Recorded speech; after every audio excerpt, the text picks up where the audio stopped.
Mas tem outras coisas que a gente não pode esquecer também, que eu falei para você, que tem uma sopa de letrinha aí, que é o chamado TJLP, e vai ser substituída pela TLP.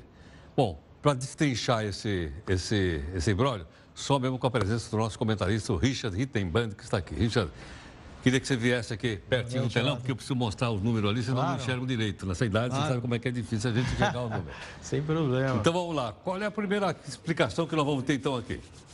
O que é essa taxa de longo prazo, né? Primeiro, ela está substituindo a TJLP, que é a taxa de juro de longo prazo. Taxa de juros de longo prazo. O que é essa taxa? É a taxa que remunerava os empréstimos, guiava os empréstimos do BNDES. Ela é determinada trimestralmente pelo o Conselho Monetário Nacional, ele define e normalmente ela é muito abaixo até do custo de captação do Tesouro. Então, o Tesouro Nacional, quando vai pegar grana no mercado, ele pega uma taxa sempre muito mais alta que a TJLP. Então, para isso, está sendo proposta... Então, pera um pouquinho, deixa eu entender então. Então, quer dizer, o BNDES, isso. Ele vai no mercado, pega uma grana. Aí ele empresta para grandes empresas de sal e de sal. Só que ele pega os juros que o mercado cobra. E na hora que ele empresta pela TJLP, que é mais barato, é isso ou não? Isso. Então, a diferença. Isso, exatamente. Quer dizer, ele pega mais caro... Para emprestar muito barato. Você tem certeza que aqui no Brasil isso ou não é outro país do mundo? E a gente vai mostrar que a taxa de longo prazo, na verdade, ela vai ser de uma forma bem simples. Ela vai ser uma grande vitória da transparência. Para a gente entender os subsídios, né? Falando da forma correta, né? Porque tem parte dos subsídios que eles ficam escondidos e não passam pelo Congresso, não entram como despesa, a gente não fica nem sabendo e só aumenta a dívida. Então, a taxa de longo prazo, a TLP, como é que ela vai funcionar? Ela vai, em 5 anos, convergir para o custo de captação do Tesouro. Então, quanto o Tesouro ele tem que pagar de juros para captar dinheiro junto às pessoas, fundos de investimento, etc., é o que vai ser a taxa de longo prazo. Isso não mais essa aqui? Não mais essa aqui. Vai ter uma implicação que a gente vai ver na próxima tela. Quais são os efeitos disso imediatos, né? Vamos lá. Primeiro, né, se acaba com esses chamados subsídios implícitos. São aqueles que eles não aparecem no orçamento como uma despesa. Ele simplesmente aumenta a dívida. Porque depois a gente vai ver na outra tela que você tem os subsídios que são explícitos, são esses que a gente mostrou. Minha Casa Minha Vida, do ônibus, isso é discutido por vias democráticas, de uma forma transparente, e a sociedade conhece. Outro, vai aumentar o poder de fogo do Banco Central quando ele for manejar a taxa de juros. Por quê? Porque quando você tem uma taxa TJLP muito abaixo da taxa básica de juros, o Banco Central, ele aumentando ou reduzindo a taxa, ele não interfere nessa parte do crédito, porque essa parte do crédito está com uma taxa de juros muito mais baixa. Outra coisa que ela vai melhorar, a remuneração do Fundo de Amparo do Trabalhador, porque hoje o Fundo de Amparo ao Trabalhador, que é responsável pelo seguro-desemprego e abono salarial, 40% do que é arrecadado pelo FAT via PIS/PASEP tem que ser destinado para o BNDES. E que taxa que o BNDES está cobrando? TJLP. Ou seja, os trabalhadores eles estão fazendo o quê?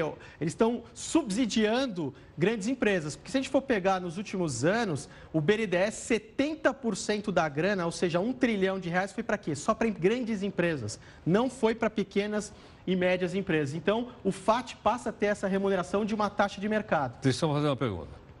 Isso também tem provocado essa reação da Organização Mundial do Comércio, dizendo que o Brasil subsidia uma parte da sua indústria, e a gente até falou que eles deram um prazo aí para parar com isso. O Brasil levou um puxão de orelha, assim, internacional. Eu não diria bem que é um puxão de orelha. Lembra daquele cidadão da Copa que disse que a gente tomou um chute no traseiro? Exatamente, porque você tem uma série de medidas que são consideradas pelas leis internacionais de forma ilegal, né, de você incentivar o conteúdo nacional. O país é um país muito fechado, então assim o Brasil ele está na mira da Organização Mundial do Comércio. Mas agora vamos entender o que é esse tal de subsídios implícitos e explícitos. É a próxima tela. Então vamos lá, André, vamos virar então aqui para a gente. Aqui. Olha só, Heródoto, em 2006 o Brasil subsidiou 106 bilhões de reais, direcionou isso. 106 bilhões foi para subsídios. Explícitos, ou seja, que a sociedade brasileira tem conhecimento, é classificado como despesa, está no orçamento, 28 bilhões. Exemplo, o Plano de Sustentação do Investimento, PRONAF para agricultura familiar, PROEX para incentivar as exportações. Agora, olha isso, olha como é a vitória da transparência. Implícitos, ou seja, que não passa pelo orçamento. E ninguém fica sabendo? Ninguém fica sabendo, 78 bilhões de reais só em 2016. Por quê? Como é que funciona esse subsídio implícito? É isso. O Tesouro Nacional, por exemplo, ele vai no mercado e aí ele vai captar recursos e falar, olha, quem quer emprestar para o Tesouro Nacional, 12% ao ano. E aí ele vai e repassa e o BNDES vai emprestar 7% ao ano. Quem vai pagar essa conta de diferença? É aquela história, né? Quando você tem uma meia entrada, é porque tem alguém pagando o dobro. Então, os subsídios implícitos com a taxa de longo prazo, a TLP, acaba. Porque a convergência em 5 anos vão ser taxas de juros de mercado. O que é a taxa de juros de mercado? Vai ser a taxa que custa para o Tesouro pegar dinheiro. Então, peraí, então também para eu que tenho uma grande indústria, então eu não preciso pegar dinheiro do BNDES. Se ele vai me cobrar o preço do mercado, eu posso ir em qualquer banco. Exatamente, você vai fortalecer o mercado de capitais brasileiro, vai aumentar a transparência, aumentar o poder de fogo do Banco Central e você vai também chegar num patamar de juros estruturais menores para todo mundo. Do que você alegar, olha, tem que continuar a TJLP para um pequeno grupo. Mas que pequeno grupo? Se a maior parte é implícito, ou seja, a gente nem sabe, não passa pelo orçamento. Então, assim, o governo vai conseguir propor novos subsídios? Vai. Só que vai ter que ser por vias democráticas, vai ser de forma transparente. A gente quer subsidiar tal empresa, tal setor, vai ter que ser uma discussão transparente e não como hoje ocorre, né?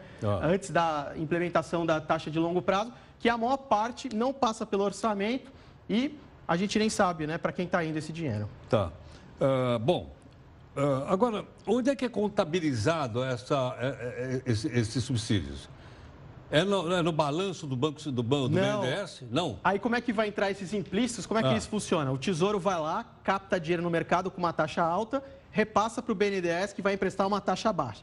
Essa diferença, quem que vai pagar a conta? O próprio Tesouro. Como? Se endividando. Por isso que a dívida bruta, ela vem subindo também. Então, assim, nos últimos anos, mais ou menos 400 bilhões de reais da nossa dívida aumentou justamente por causa desses subsídios implícitos. Aí vem aí o cidadão do BNDES e diz que o banco deu lucro.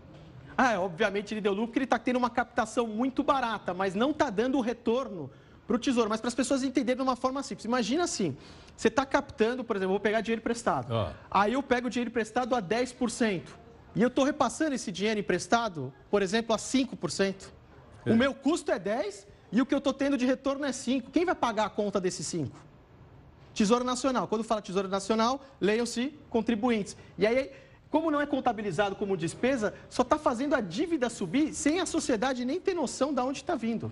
Aqui conosco o nosso comentarista, o Richard Rittenberg.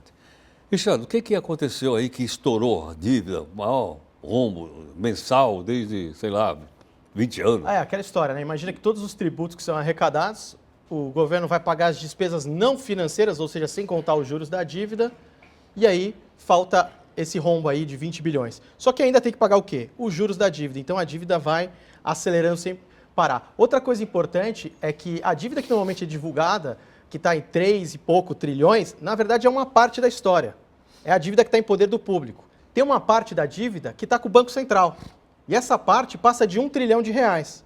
Então, aquela conta que você fez, que o brasileiro já nasce devendo 17 mil reais, se a gente for contabilizar a dívida toda mesmo, a dívida que está fora e dentro do Banco Central, ela passa de 4,6 trilhões de reais, o que daria 22 mil reais para cada brasileiro.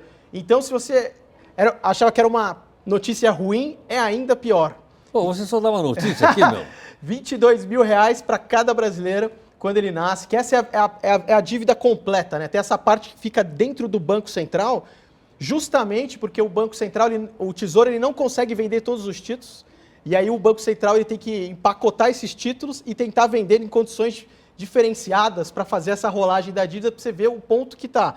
Então, por isso que é importante essa transparência nas contas públicas, esse é um ponto a favor do Tesouro, e a gente mostrar, né, a cara, né, claro, onde está indo os recursos, por quê? Porque você vê que boa parte do endividamento... E o risco que nós estamos correndo, né? Exatamente, porque quando... Estou falando do risco país, né? Exatamente, por isso que quando a gente tira esses subsídios que estavam escondidos, aí a tendência é a dívida estabilizar e cair, e aí ajudando, né, nessa trajetória.